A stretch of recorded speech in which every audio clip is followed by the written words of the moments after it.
Hey guys, what's up? All right. So today you guys want to hear about, well, I'm going to tell you the hidden reason if you're feeling like you're having cravings, excess hunger that you never used to have before, excess bloating, more fatigue, and nothing that you used to do is working anymore. Today we're talking about gut health and weight loss over 45. And I think a lot of this is really going to surprise you. But think a lot of it's going to hopefully click in your mind of why things aren't working. So you've probably noticed that the usual things, like maybe you're gaining weight out of nowhere and you haven't changed anything, or maybe it's more difficult to lose weight. So the things you used to do when you were younger to drop a few pounds, like intermittent fasting, counting calories really strictly, getting rid of carbs, they're just not working anymore. And you've got people in your ear saying, well, you're getting older. It's inevitable. You just got to live with it and whatever. So this is not the case, but I'm going to give you a simple understanding today of how your gut health is directly impacting your weight. And it is overlooked by so many people. Nobody thinks about it. They just keep telling you to burn off more than you take in.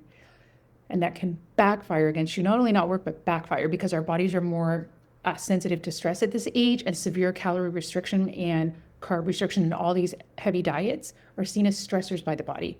So not only is that working, it's working against you and making your life a heck of a lot harder. So how is gut health related to not only your weight, but your sanity? You may think I'm going to talk about digestion. No, I think this might surprise you today. So as we're going through these hormonal changes at perimenopause, these hormonal changes are changing the microbiome in our gut. So the decline in estrogen especially is changing the balance of bacteria in our gut. Here's the thing. Our gut bacteria is closely related to our hormonal system, and is closely related to our mind, our mood, anxiety, sleep. So when this becomes disrupted in the gut, it affects everything else.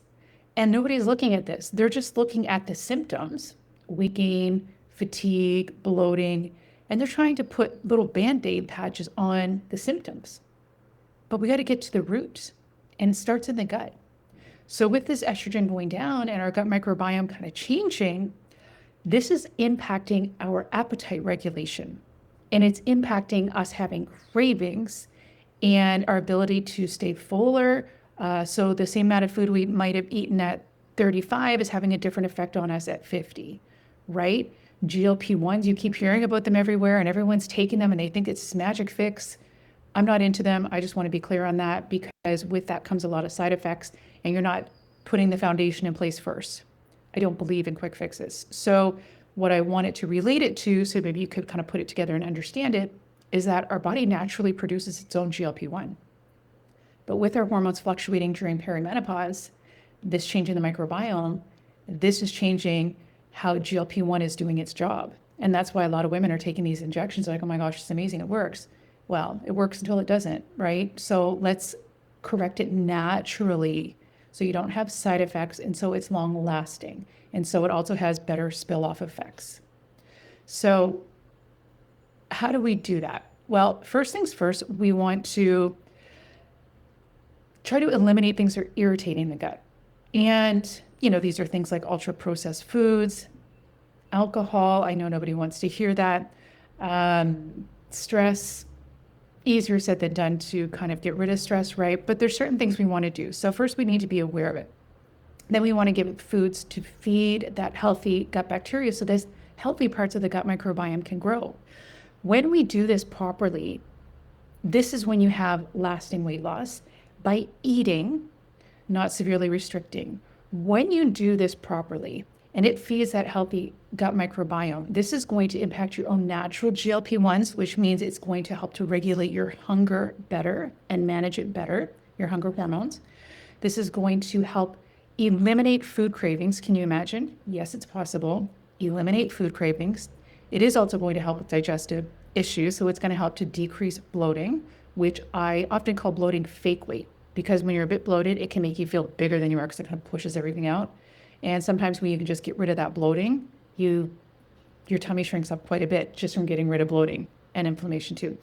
And the other thing is, when we get the right microbiome going, it affects health in a good way when we bring the balance back back to positive, it affects our anxiety, our moods, and it can decrease anxiety and improve our moods. That helps with emotional eating. And additionally, it can help with our sleep, benefit our sleep when we've got the good microbiome connecting it with the mind-body connection here, right? Like it's all tied together.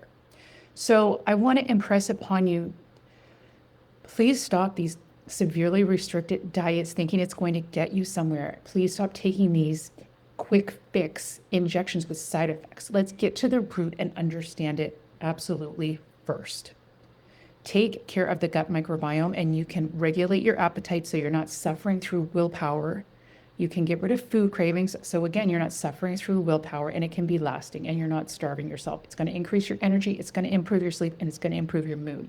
Like I could go on and on, right? The benefits. So I want to hear below if this makes sense to you. If it resonates, like you're doing things that are no longer working. And then when I say the gut health, you're like, yeah, that does make sense because I am having cravings. I am having hunger more than I used to. I am bloated. I'm suffering from constipation I never used to. I'm having all these issues. So if that resonates and if you want to go a step further, I do have a step-by-step self-paced program. And it's a really affordable option for anyone who's dealing with exactly this. If you want it, just comment reset and I'll send you the information and you can take a look at it. But it basically takes out all the guesswork. If you haven't been in my world a long time, I did own a gut health clinic for 10 years. So when it comes to gut health, you're in the right place. And I put it together for you in a step-by-step program. Here's lists of things to avoid. Here's lists of things to have. Here's exact meals to have. Here's lifestyle things to do. Here's some supplements. Here's some this, if you need them, the supplements, and that's what to look for. And in doing this, this will take care of it from a root cause approach, taking care of that gut health to take care of your hunger, your cravings, your energy levels, et cetera, so that it can take care of the weight. Because the gut health and our gut microbiome and our hormonal system are intricately tied together. So take care of one and it'll take care of the other. Anyway, if you're interested in info on that, just comment below reset or send me a private DM with the word reset and I'll send you the information for it. Answer any questions that you have and any other questions, leave them below. I hope that helps and makes some sense to you. Let me know, okay? Have a great rest of your day. Bye.